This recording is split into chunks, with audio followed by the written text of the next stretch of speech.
2. So where we left off was we had just derived, I believe, the formula for the sum of an arithmetic series, right? So we have two formulas for the sum of an arithmetic series, and they are here as formula 1 and as formula 2. And the only difference really is convenience in the context of the problem. Are you given an? You use formula 1. Are you not given an, but instead you know what d is, then you use formula 2. That's all it is, okay? There, you saw here, one is a variation of the other. Okay, so here it says to find the indicated sum of each series, right? We have a series here. It starts at -3, and the last term is 157. Now, there are some missing here. I don't know how many are missing. But what do I know? I know here that A1 is -3. I know from here that AN is 157. And I also can figure out what D is, right? D is 2 minus -3, and that's equal to 5. Now that you've done some homework on this section, you already know all of that stuff. So you put it in the formula. Now, the formula for SN, right? I'm going to have to use this one here. So SN, I'm going to use formula 1, which says SN is equal to N over 2, A1 plus AN. Now, I have everything except for N, but I can find N using my basic explicit formula, which is AN is A1 plus N minus 1 D. So 157 is -3 plus N minus 1 times 5. 160 over 5 is equal to N minus 1. At the end of the day, N is equal to 33. All right? Okay. So once N is equal to 33, I can go back to my formula, and I know now that I'm looking for S sub 33. Okay? The sum of the 33 terms is equal to 33 over 2, -3 plus 157. So S33. Why is it 33, not 32?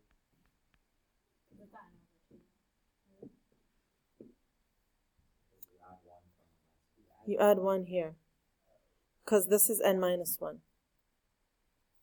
Okay? All right.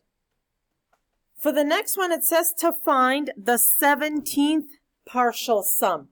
That tells you, that phrase, 17th partial sum, tells you two things. One, that you're looking for S sub 17, and two, that N is equal to 17. Okay? Now, this is my series. From this, I can figure out that D is equal to 31 minus 53, which is how much? -22. All right? And I need to find S sub 17. Now, I can't use formula 1 for this because I don't know what AN is, but can I use formula 2? For formula 2, all I need is N, A1, and D, which I have. So with formula 2, I have that S17 is equal to 17 over 2 times 2A1, 2 times 53, plus N minus 1, 17 minus 1, times D. And how much is D here? -22. All right? So S17, when you put it all together, and you have your calculator, it's 17 over 2 times -246,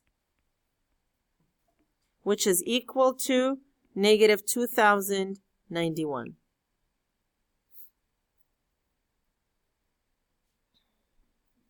So that's the sum of all of those 17 numbers.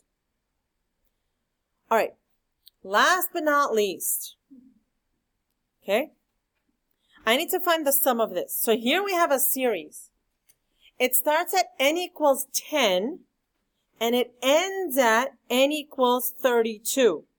So it starts at n equals 10, and then, so we have n equals 10, 11, 12, 13, until n equals 32. How many does that make? Starting at n equals 10 inclusive 23. Okay? You're including the 10. I was telling the other class, it's like when little kids like count how many days are left to the weekend and they don't know whether to count the day that they're in or to start from the next day. Well, think of it as always counting the day that you're in. Okay? So you count 10 as well. So the number is equal to 32 minus 10 plus 1. So n is equal to 23. This tells you the number of terms in the series. All right? Now, I need to find the sum here. I need to find S23. Okay, so I can use the second formula, right? Because I can easily find A1 and I can find AN. So what is the first term? The first term is when n equals 10, so you get 10 plus 6, 16. Okay? This is your A sub 10, your first term. The last term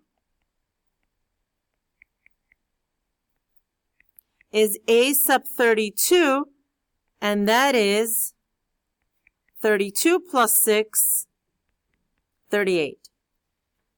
Okay? So my S23 is n over 2, A10 plus A32. This is 23 over 2. What's A sub 10? 16 plus 38. S23, 621. Okay? So that's how you do that. All right, now these were all geometric series. So for homework, you need to complete this one and then these as well. Okay? Do we have that part of the 10.3? Yeah. Okay, so 10.3 is this. 10.3, we're now talking not about arithmetic series or sequences, but geometric sequences. So you know for arithmetic sequences, to go from one spot to the next, you keep adding the same number. Here, we're going to multiply each term by the same number. All right? So a geometric sequence is one where the ratio between successive terms is called the common ratio R. So for example, if your A1 is equal to 5, and let's say you keep multiplying by 2 at each step, then you get, 5, 10, 20, 40, blah, blah, blah. All right? And the ratio of any two successive terms is the same number. All right. So here we want to find the common ratio and then the next three terms. So for the common ratio, now it's no longer D, but it's R. But again, we don't do A2 minus A1. We do A2 divided by A1 this time. Yeah. In this case, it's negative 1.5. And really, based on like convenience, you'll take either the decimal or the fraction equivalent. You'll see in a minute. So R is equal to negative 1.5. So to find the next three terms, right? So here we have negative 13.5. And if I want to find the next three terms, I basically have to multiply by negative 1.5 each time. So here I multiply and I get 20.25.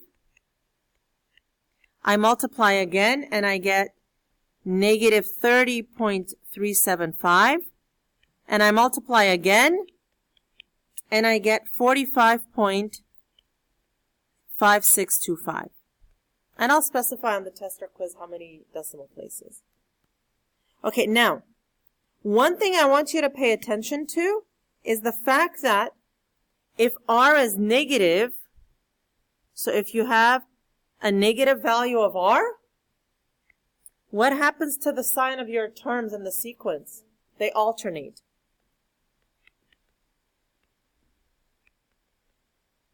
Alternating signs. Okay? All right. Take a look at this one. We're going to do the same thing. We need to find r, but look at the terms in this sequence, right? Each of them is an expression. Right, JR? We're not using the calculator right now. So, r is equal to negative 81n plus 243 over 243n minus 729. But what do we do with any rational expression? We factor. If I factor out a negative 81 from the top, what do I have left? Minus 3. And if I factor out a 243 from the bottom, and minus 3. What happens? They cancel. And what is r? Negative 1/3. Now in this case, let's leave it as negative 1/3. To find the next terms, you take this one and you multiply by negative 1/3. So that gives you negative 9n plus 27. And you keep doing the same thing. You multiply by 1/3, negative 1/3, and you get 3n minus 9.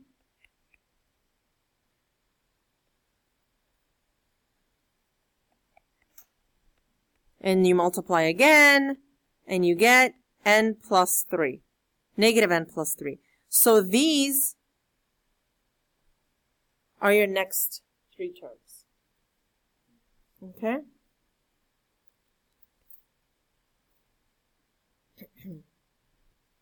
All right. So suppose you take another example. All right. Suppose your A1 is equal to, 3. Okay. And R is equal to 2. Okay. So if A1 is equal to 3, all right, what would A2 be? 3 times 2. What would A3 be? 3 times 2 times 2. And what would A4 be? Right. But that takes up so much space, right? If we write that in a more compact form, then I have 3 times 2 to the 1, 3 times 2 squared, 3 times 2 to the cubed, and what would the next term be? 3 times 2 to the 4th. And if I take this term, the exponent, and compare it with the subscript, how do they compare? It's 1 minus. So at each step, right?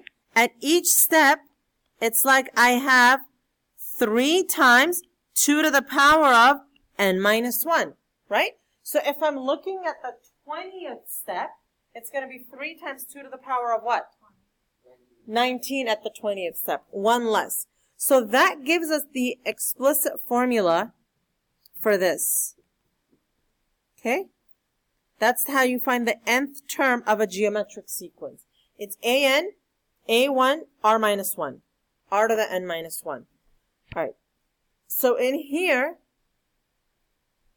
let's write an explicit formula and a recursive formula. All right. So first we need to find what r is. What is r in this case?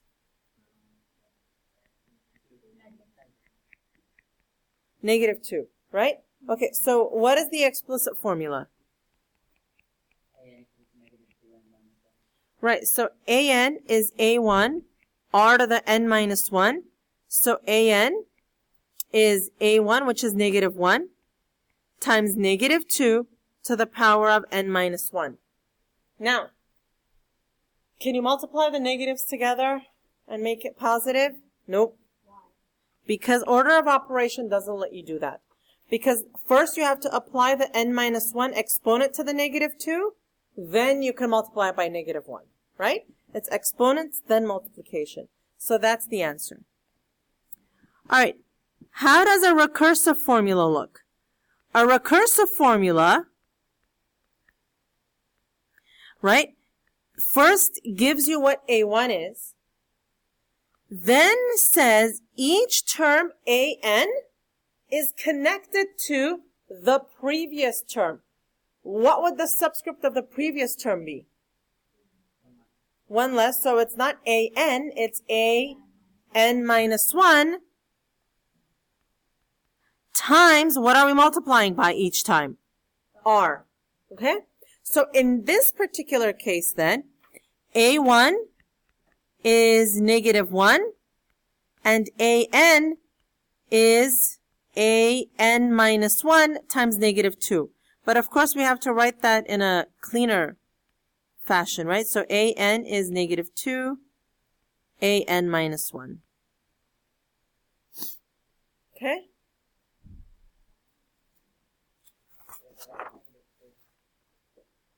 R is negative 2. All right. So to find the 11th term, right, we need A11. So how much is 11? How much is N? 11. Right? If you want to find the 11th term, you want A11. So it's N equals 11. All right. We're given this, so A1 is negative 122. Do we know what R is? We can find R. 115.9 over negative 122. Negative 0.95. Okay? So can we find A11? Well, it's A1, which is negative 122, times R, which is negative 0.95, to the power of 10. And you put it in the calculator. Placement of parentheses is super important. Is the final answer here going to be positive or negative? Negative, right? Because the 10 makes this positive times a minus, and it's negative how much? You didn't put the parentheses in the right place if you got positive. You have to put parentheses around the negative, just like I've written here, around the negative 0.95. The 10 must be outside the parentheses. Okay? All right. So do we remember what arithmetic means were? Arithmetic means are just the numbers in between two terms that are not side by side. Geometric means are terms between two non-consecutive terms in a geometric sequence. So it's the same thing, but for a geometric sequence. All right, so here we need to find a sequence that has 3 geometric means between this and this. So the final sequence then is going to have how many terms? 5. 3 that's inserted into these two, so 5 total. All right? That means n is equal to 5. Okay? Do I know what A1 is? Yeah. Do I know what, I don't need AN, but do I know what R is? We can solve for R, right? So let's find R. AN is equal to A1, R to the n minus 1. So 1.01325 is 264. R to the power of 4. Okay? We divide.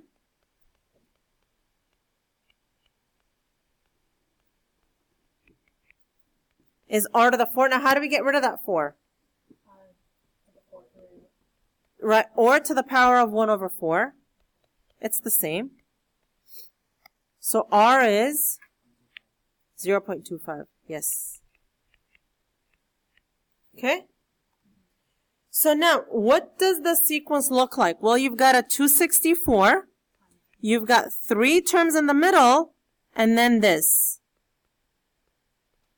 So what do you do each time? Multiply by 0.25. 66. You do it again. 16.5. You do it again. And if you do it again, what do you get? The 1.01325. Okay? So we just incrementally inserted 3 additional terms. Okay? All right. So what happens if we take a sequence and add up all the numbers in the sequence? It becomes a series, right? Yeah, it becomes a series. So we need to figure out formulas for the series. This time, I'm not going to spoil it for you. We're going to derive it right from the beginning. Okay? Yes. Okay. So let's add up all these numbers. All right. Sn is the sum of all the terms in my series. The first number in the series is A1, right? Plus, what do you keep doing to a geometric sequence? You multiply by R. So the next term will be A1 times R. And the next term will be A1 times R squared, and then A1 times R cubed, and R to the 4, and R to the 5th, blah, blah, blah, blah, blah. And now, once we get close to the end of the term, okay, is it A1 R to the n? So if we go to the, if we're on the last term, let's say the last term is the 50th term, it'll be R to the power of 49, n minus 1. So if the last term is R to the n minus 1, what's the one right before it? N minus 2. So here we have A1, R to the n minus 2, A1, R to the n minus 1. Now, for fun, I'm going to take this series, Sn, and you know what I'm going to do to it? I'm going to multiply each and every single term by R. So this becomes R times Sn equals, what is the first term going to be now? A1R, right? Because I'm going to multiply each one of these by R. So this will be A1R.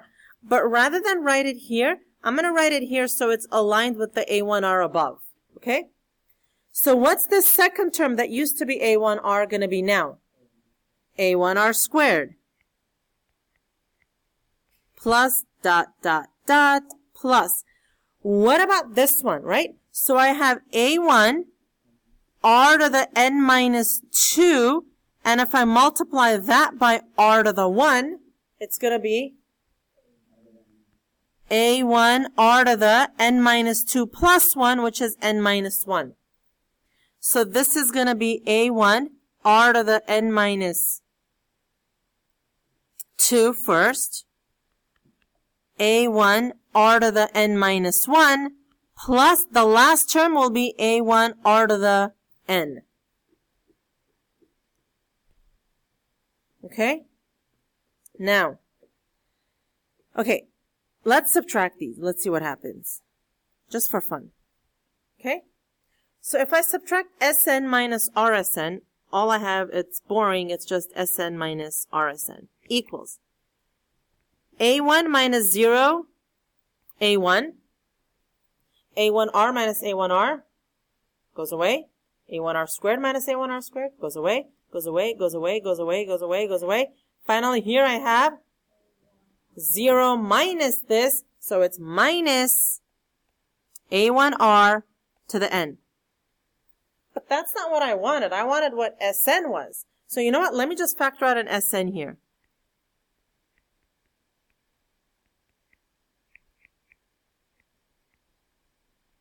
And you know what? Here, I want to factor out an A1.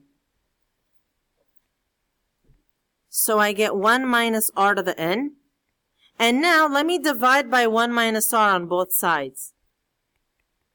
So Sn is A1, 1 minus R to the n, over 1 minus R.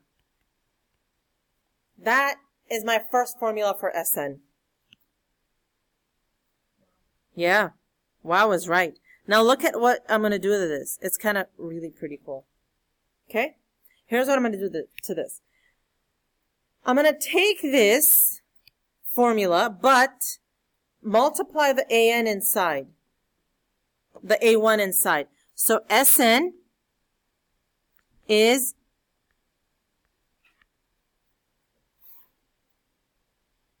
distribute the A1 and I get A1 minus A1 R to the N, 1 minus R. Okay?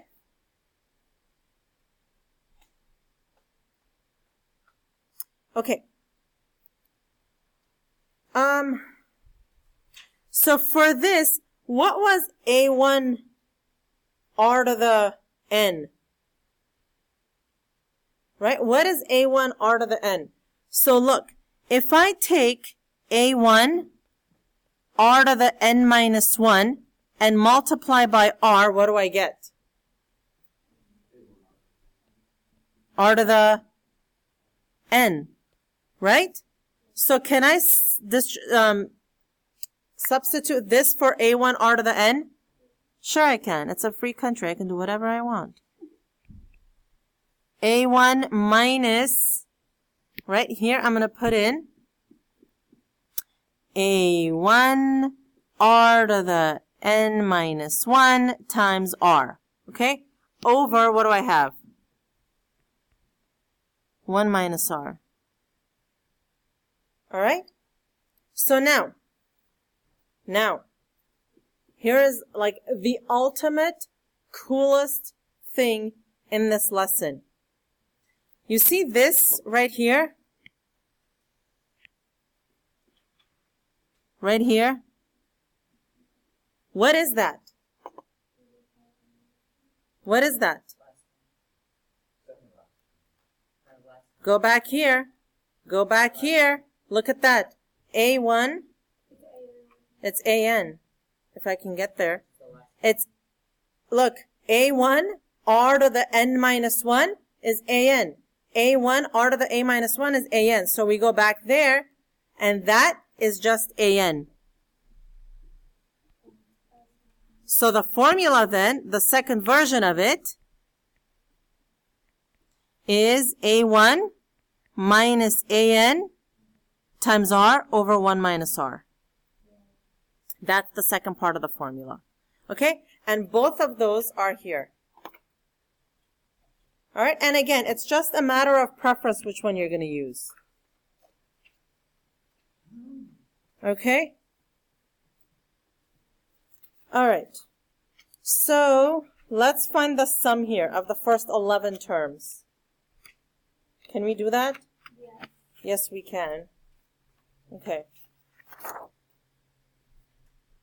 Alright, so what's n here? 11. N is 11. What else? This is A1, right? And do we know what R is? Negative 6 over 4, negative 1.5.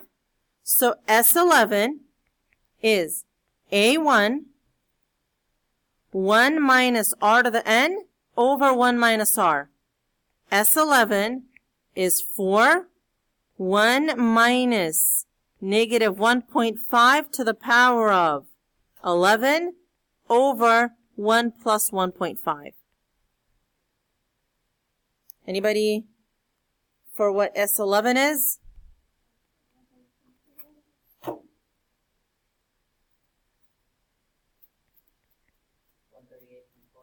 Uh, 140. Try 140. Try again.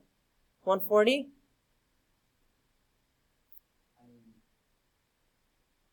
Parentheses here to the power of 11. Oh, I didn't put that whole thing when I did it. Okay, so. 142. Alright, so this next one is the sum. We want Sn.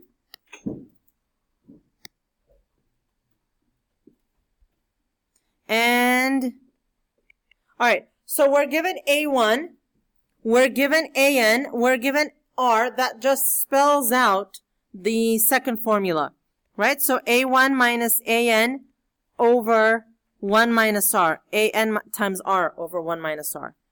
So Sn is negative 4 plus 65,536 times 2 over 1 minus 2. All right? And you know you're going to have a larger number, like absolute value will be larger because the last term is 65,000, right? So, you know, these are going to be large numbers. And we get negative 131,068. Okay. Huh? 131,068. Okay. In this one, right, we go from n equals 3 to n equals 8. So let's first figure out how many terms there are total in the sequence, right? How many terms are there total? That's our n. It's 8 minus 3 plus 1. Remember, you count that one. So there are 6 terms in the sequence. Now, we're going to use the formula that we found first, which is a1, 1 minus r to the n, over 1 minus r. Okay? Do we know what r is? Oh, it's negative. It's right there. That number is r, and it's negative 2. Okay? Now, we need what a1 is, though. The first term is a sub 3, right? The first term. And that is negative 2 times negative 2 to the power of 3 minus 1. So a sub 3 is equal to negative 8. Plugging all this in, we get that negative 8.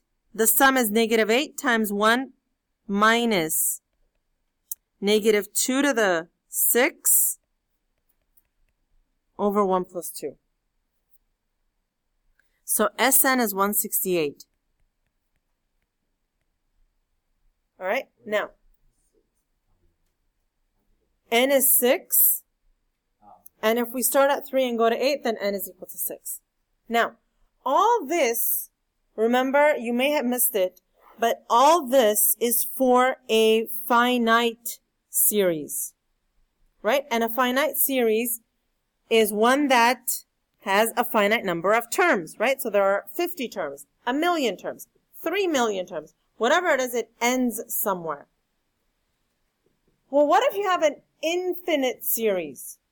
Okay, well, in this case, there are some considerations. If you have an infinite series, now remember what a geometric series is. For each term, you're multiplying by a number. So suppose you start at 2 and you keep multiplying by 2, 4, 8, 16, 32, 64. It's still manageable, but if you have an infinite number of terms, sooner or later you're going to reach infinity. And if you're going to now add all of those terms, you can't possibly do that because you're going to reach infinity, right? But, so do we say that there can never be a sum of an infinite geometric series? Well, what if your r isn't 2? What if your r is 1 over 2? Okay, so what if r is 1 over 2? Yeah, and you start at 2. The next term is 1. The next term is 1 over 2. Then it's 1 over 4. Then it's 1 over 8. Little by little, the terms get smaller, and you can add those. You can add those, okay? Because eventually it'll be almost 0, and you can totally add those. So there are 2 cases now. Wouldn't that the limit for that one be? No, the limit can't be 0 because Yeah, it's 4. the limit is 0. So let's see. What are we doing here? Okay, so the sum of an infinite geometric series, right? Now, if the absolute value of r is greater than 1, so let's say r is 2 or 3, then r to the n increases without limit as n approaches infinity. So in that case, it's impossible to find the sum. If r is greater than 1, can't find the sum. It's infinity, undefined. However, now again, we're only looking at the absolute value. If the absolute value of r is less than 1, then what happens to r to the n eventually? R to the n, so this is, if r is 1 over 2, then 1 over 2 to the 1, 1 over 2 to the 2. What happens if you have 1 over 2 to the 10? Eventually, what's going to happen to r to the n? What's 1 over 2 to the 1? 1 over 2. What's 1 over 2 to the 2? 1/4. What's 1 over 2 to the 3? 1 over 8. So 1 over 2 to the n, as n approaches infinity, will be what? 0. It'll approach 0. Okay? Because it's going to be like 1 over 2 to the infinity, which is like 1 over infinity, which is like 0. Okay? So r to the n approaches 0 as n approaches infinity. So then, if we have the sum of a series, right? S is A1. This is the formula that we derived before. 1 minus r to the n over 1 minus r. As n approaches infinity, this becomes 0. So S will be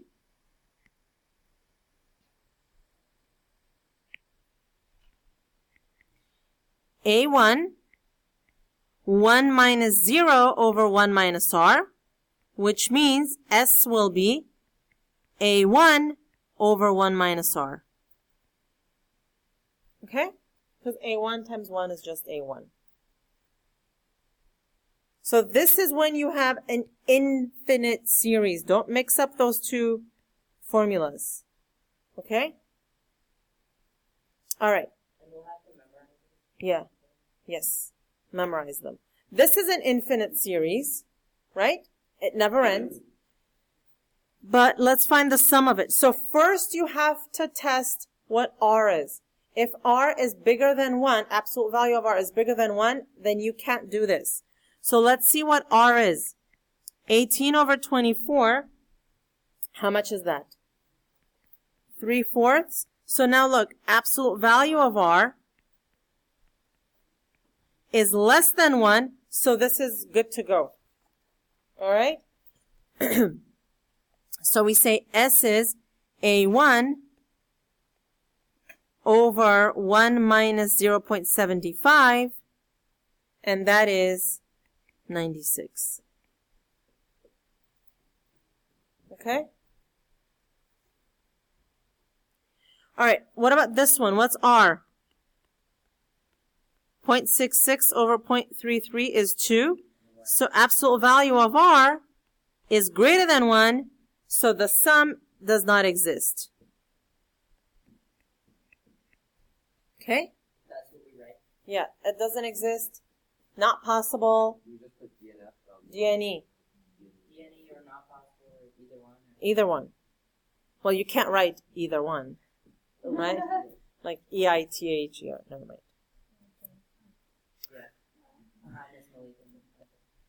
It's Friday afternoon. Okay. So this one, look at this one. It starts at 2 and goes to infinity. So this is definitely an infinite series. What's R here? 0.65, which is less than 1, so we're okay. Now what's A1? Or rather A2 in this case. The first term is A2. It's 3 times 0.65. 2 minus 1, 1.95. So S is A1 over 1 minus 0.65. So S is 5.57. It's also 39 over 7, either one. Okay? That's the answer. So this is also due Monday. And we get an extended class Monday during which I'm not teaching anything. So we can do lots and lots of problems.